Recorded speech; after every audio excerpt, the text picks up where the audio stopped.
EAMCET preparation అనేది start అయిపోయింది. Okay, full బానే చేస్తున్నారు. చాలా మందికి డౌట్ ఉంటుంది, నేను చాలా హార్డ్ వర్క్ చేస్తున్నా, చాలా ప్రాక్టీస్ చేస్తున్నా, కానీ నాకు మంచి స్కోర్ రావట్లేదు. ఎంత నేర్చుకున్నా కానీ మాక్ టెస్ట్ లో గుడ్ స్కోర్ రావట్లేదు. ఇంత ప్రిపేర్ అవుతున్నా కానీ నాకు ఎంసెట్ లో మంచి ర్యాంక్ రావట్లేదు. ఇంత హార్డ్ వర్క్ చేస్తున్నా సరే నో యూజ్ అట్లా. లేదా కొన్ని కాన్సెప్ట్స్ ఎంత కాన్సెప్ట్ చేసినా సరే టీచర్ చెప్పినంత సేపు బానే ఉంది, నా ఓన్ గా నేను చేస్తుంటే ప్రాబ్లమ్స్ రావట్లేదు. అండ్ ఇంకొకటి అమ్మా, చాలా మంది ఎంసెట్ ప్రిపరేషన్ లో చాలా ఎర్రర్స్ చేస్తుంటారు, చాలా మిస్టేక్స్ చేస్తుంటారు. ఏంటి ప్రిపరేషన్ లో మిస్టేక్స్ చేస్తుంటారు.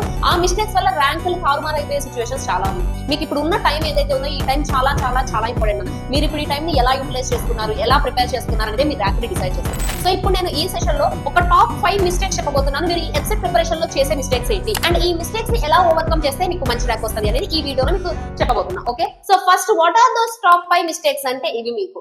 ఫస్ట్ వన్, మేజర్ వన్ ఏంటది? Only reading. క్లాస్ విన్నామా, ఒక యూట్యూబ్ సెషన్ ఉంది, ఒకసారి విన్నా, 2 సార్లు విన్నా, 3 సార్లు విన్నా, లేదా ఆఫ్లైన్ లో ఉంటే కాలేజ్ లో సెషన్ వింటున్నా, థియరీ చదువుతున్నా. ఎంతసేపు థియరీ చదివితే రాదమ్మా, క్వశ్చన్స్ ప్రాక్టీస్ చేయాలి. నువ్వు ఒక కాన్సెప్ట్ చదివావు, ఆ కాన్సెప్ట్ లో ఎప్సెట్ లో ఎన్ని రకాలుగా క్వశ్చన్స్ అడగచ్చు, ఎన్ని రకాలుగా అడిగే ఛాన్స్ ఉంది. క్వశ్చన్స్ ని థియరీ వర్షన్ లో కాదు, ఆబ్జెక్టివ్ వర్షన్ లో చదవడం నేర్చుకోండి. ఫర్ ఎగ్జాంపుల్ బేసిక్ గా చెప్తున్నాను, ఒక క్వాడ్రాటిక్ ఈక్వేషన్ ఉంది, రూట్స్ ఉన్నాయి, రూట్స్ కనుక్కోవడం నీకు వచ్చు. ఈ రూట్స్ మీద ఎన్ని రకాలుగా అడగచ్చు క్వశ్చన్, ఎన్ని రకాలుగా చేయొచ్చు. అప్లికేషన్ ఆఫ్ డెరివేటివ్స్ ఉంది, మాక్సిమం మినిమం డెఫినేషన్ నేర్చుకుంటే సరిపోదు. వీటిలో మనకి ఎలా రావచ్చు క్వశ్చన్స్, లాస్ట్ ఇయర్స్ లో ఎలా వచ్చు, ఎలా రావచ్చు. ప్రతి థియరీ మ్యాథ్స్ అయినా, ఫిజిక్స్ అయినా, కెమిస్ట్రీ అయినా, మీరు నేర్చుకున్న ప్రతి థియరీ ఏదైతే ఉందో థియరీలా నేర్చుకోవద్దు, అవుట్ ఆఫ్ ది బాక్స్ ఆలోచించండి. ఇప్పుడు నువ్వే ఒక పేపర్ తయారు చేయాలి, ఈ కాన్సెప్ట్ మీద ఏ రకంగా క్వశ్చన్స్ ఇస్తావు, ఏ రకంగా క్వశ్చన్స్ ఇస్తే స్టూడెంట్ కన్ఫ్యూజ్ అవుతాడు. అలా ఆబ్జెక్టివ్ బేస్డ్ లెర్నింగ్ అలవాటు చేసుకోండి, ఎక్కువ ప్రాక్టీస్ చేయండి.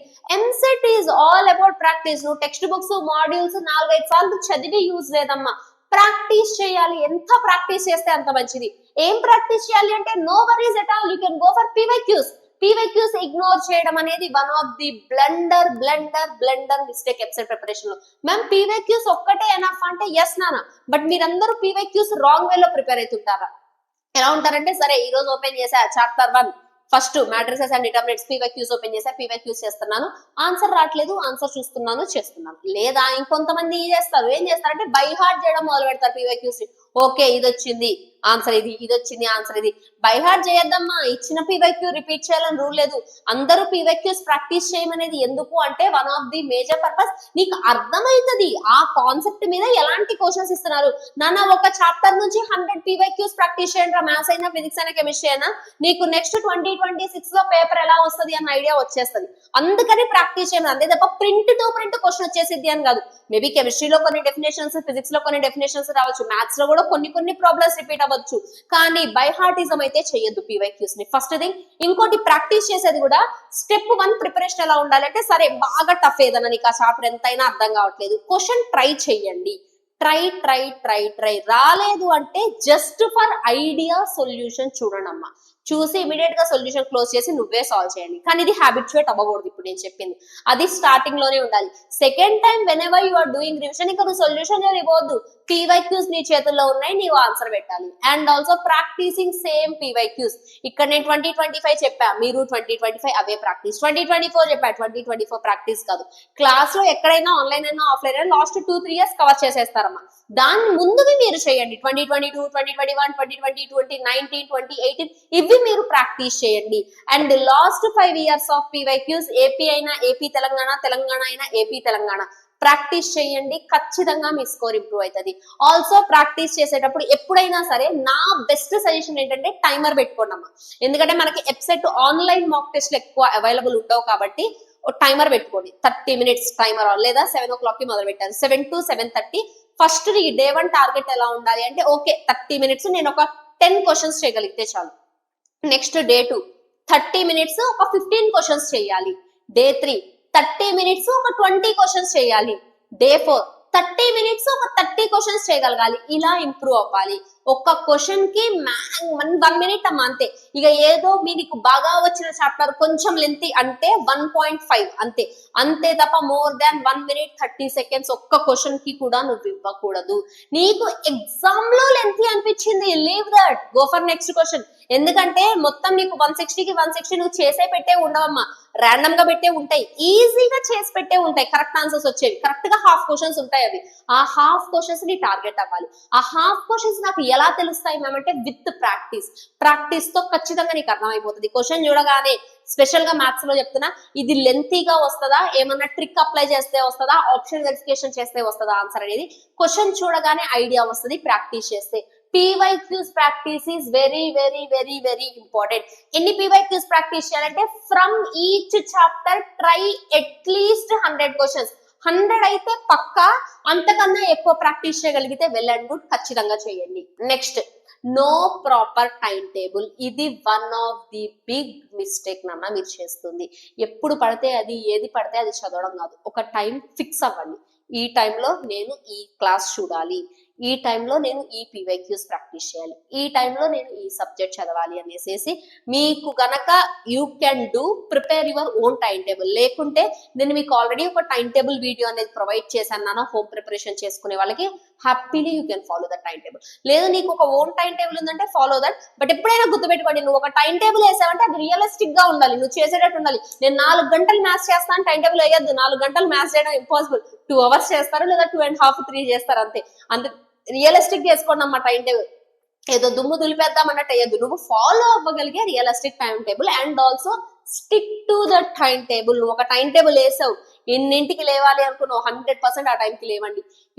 పడుకోవాలి అనుకున్నావు 100% ఆ టైంకి పడుకోండి. ఈ టైంలో 2 అవర్స్ మ్యాథ్స్ చేయాలి. వాట్ ఎవర్ ఈస్ హ్యాపెనింగ్, నీకు ప్రపంచంలో ఏది జరుగుతున్నా నీకు అనవసరం. Those 2 hours you need to do maths. ఇలా ఒక టైం టేబుల్ వేసి టైం టేబుల్ కి స్టిక్ అయి ప్రిపేర్ అవ్వండిరా నాన్న. మీకు ఉన్నదే తక్కువ డేస్ రా, ఉన్న డేస్ ప్రాపర్ గా ఫాలో అవ్వండి. ఆల్రెడీ ఇయర్ అంతా పోయింది, ఫస్ట్ ఇయర్ అంతా పోయింది, సెకండ్ ఇయర్ ఆల్మోస్ట్ పోయింది. సో ఇప్పటికన్నా రియలైజ్ అయి ప్రిపేర్ అవ్వండి. ఈ ఒక్క 30 రోజులు మీరు IPL వదిలేసి ఇంకా ఫర్దర్ ఎక్స్ట్రా యాక్టివిటీస్ అన్ని వదిలేసి ప్రిపేర్ అవ్వండి. ఈ ఒక్క 30 డేస్ చాలా మీ జీవితాన్ని మార్చేయడానికి. So trust the process. ఇప్పటిదాకా ఏం నేర్చుకోలేదు, స్టిల్ ఏం పర్లేదు, start your preparation now. Maybe రేపటి రోజున మీ జూనియర్స్ మిమ్మల్ని ఎగ్జాంపుల్ గా తీసుకుంటారు. ఆ అన్న ఇయర్ అంతా వేస్ట్ చేశాడు, లాస్ట్ 30 డేస్ బాగా ప్రిపేర్ అయ్యాడు, మంచి ర్యాంక్ వచ్చింది అనేసి మిమ్మల్ని ఇన్స్పైర్ తీసుకుంటారు. ఈ 30 డేస్ ఉన్న అదర్ యాక్టివిటీస్ అంతా పక్కన పెట్టండి. ఇంకొంతమంది ఇంటెలిజెన్స్ ఉంటారు, టైం టేబుల్ వేసుకోమన్నా కదా, టైం టేబుల్ వేసుకున్న దగ్గర ఏం చేస్తారంటే ఈవినింగ్ IPL, మార్నింగ్ స్టడీస్ అని వేస్తారు. నాన్న ఈ ఒక్క ఇయర్ IPL చూడకపోతే ఏం నష్టం లేదురా. కావాలంటే గంటకోసారి స్కోర్ చూసుకోండి. IPL ఒక్క ఇయర్ చూడకపోతే ఏం నష్టం లేదు. నెక్స్ట్ ఇయర్ మంచి కాలేజ్కి వెళ్ళి అక్కడ కూర్చొని IPL చూడు, నేను ఎవ్వరు ఏమీ అందరు. ఓకేనా? ఈ ఒక్క ఇయర్ మాత్రం, ఇప్పుడున్న టైం మాత్రం చాలా క్రూషియల్ టైం, మీరు యూటిలైజ్ చేయాల్సిన టైం. ఒక టైం టేబుల్ వేసుకొని దానికి స్టిక్ ఆన్ అయ్యి ఉండండి. And also major mistake, exam కి భయపడి, స్కోర్ కి భయపడి. నేను మాక్ టెస్ట్ మేడం చెప్పారు రాయమన్నా, నేను రాసా, కానీ నాకు ఒక 20 or 30 వచ్చాయి అవుట్ ఆఫ్ 160. నాకు మంచి మార్కులు రాలేదు. సో నేను మాక్ టెస్ట్ రాయను, ఉన్న 3 hours ఏదో నేను చదువుకుంటాను అని చాలా మంది మైండ్ సెట్ ఉంటది. బట్ నో నాన్న, ఒకటి గుర్తుపెట్టుకోండి, నువ్వు ఎంత చదివినా లాస్ట్ లో ఎగ్జామే కదా రాయాల్సింది. అలాంటి ఎగ్జామ్ కి భయపడి రాయకపోతే అంతా ప్రిపేర్ అయ్యి ఇంకా ఏం యూజ్? ఒక్కసారి ప్రాక్టికల్ గా ఆలోచించండి. అంత ప్రిపేర్ అయ్యి, అంత రాత్రులు పగళ్ళు కష్టపడి అన్ని సాక్రిఫైస్ చేసి చదివి ఏం యూజ్ నాన్న ఎగ్జామ్ రాయలేకపోతే? ఒకటి గుర్తుపెట్టుకుంటారా, ఎంసెట్ లో నువ్వు ఎంత చదువుకొని వెళ్ళావు అనేది ఇంపార్టెంట్ కాదు, ఈ తక్కువ టైంలో ఎన్ని ఎక్కువ కరెక్ట్ ఆన్సర్స్ పెట్టావు అనేది ఇంపార్టెంట్. అది ఎలా వస్తది అంటే విత్ మాక్ టెస్ట్. ఇప్పుడు అయితే ప్రతి సండే ఖచ్చితంగా ఒక మాక్ టెస్ట్ రాయండి. ఇంకేం కుదిరితే 2 మాక్ టెస్ట్లు. ఎగ్జామ్ కి ఇంకా లాస్ట్ 10 days ఉన్నాయి నీ ఎగ్జామ్ కి అనగా ప్రతిరోజు ఎవ్రీడే మ్యాండేటరీగా 2 మాక్ టెస్ట్ రాయాలి. ఎగ్జామ్ కి, నీ ఎగ్జామ్ డేట్ కి 10 days ముందు ఎవ్రీడే. ఇప్పుడు అనుకుంటారు 2 మాక్ టెస్ట్ అంటే 6 hours, అయ్యి బాబాయ్ నా 6 hours పోయాయి. 6 hours ఏం పోవునా, నీకు తెలుస్తుంది ఫాస్ట్ గా ఎలా చేయాలి, ఉన్న 3 hours ని ఎలా యూటిలైజ్ చేయాలి ఎగ్జామ్ లో అనేది. ఆటోమేటిక్ గా you will create your own strategy. అందుకే మాక్ టెస్ట్ రాయమనేది. చిన్నదైనా పెద్దదైనా సరే right mock test. Okay, next last one, over thinking.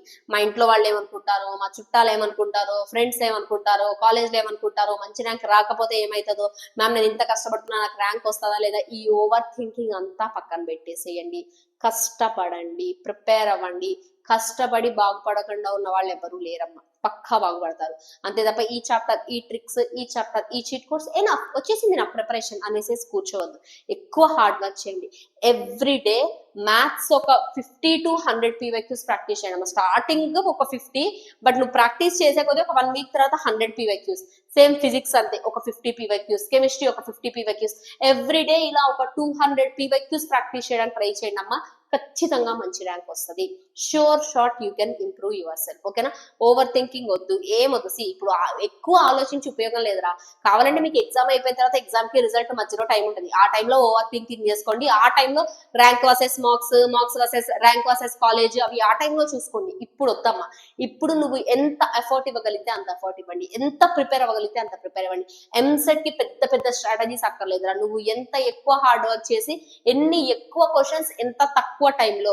EAMCET is all about time, number of questions, అంతే. నీకు ఎంత ఎక్కువ కాన్సెప్ట్ వచ్చిందో కూడా అనవసరం. కరెక్ట్ ఆన్సర్స్ పెట్టాలి, క్వశ్చన్ చూడాలి, కరెక్ట్ ఆన్సర్స్ పెట్టాలి. అండ్ ఎక్కువ పీవైక్యూస్ ప్రాక్టీస్ చేసేటప్పుడు, మాక్ టెస్ట్ చేసేటప్పుడు కొన్ని క్వశ్చన్స్ ఆప్షన్స్ నుంచి ఆన్సర్ పెట్టే ఉంటాయి. అలాంటివి ఫస్ట్ ప్రిఫరెన్స్ ఇవ్వండి. మ్యాథ్స్ ప్రిపరేషన్ లో ఫస్ట్ మిస్టేక్, క్వశ్చన్ ని ప్రాపర్ గా చదవరు. ఫస్ట్ మిస్టేక్, సగం క్వశ్చన్ చదువుతారు, ఆన్సర్ చదువుతారు. అది కాదమ్మా, వాడు ఏమి ఇచ్చాడు నువ్వేం కనుక్కోవాలి. ఫస్ట్ అది చదవండి. క్వశ్చన్ అంతా చదివి ప్రతి క్వశ్చన్ ఆప్షన్స్ 4 చూసి సాల్వ్ చేయండి. ఎందుకంటే కొన్ని క్వశ్చన్లు సగం ఆన్సరే వచ్చేస్తాయి, సగం ప్రాబ్లం చేయగానే ఆన్సర్ వచ్చేస్తాయి. ఫస్ట్ చేసే బ్లండర్ మిస్టేక్ ఇదే మ్యాథమెటిక్స్ లో. ఇది అవాయిడ్ చేయండి, మీకు స్కోర్ ఖచ్చితంగా ఇంప్రూవ్ అవుతుంది. Okay, that's it Nana, that's it about this. If you are having any doubt, do let me know in the comment section. Thank you so much. Bye bye.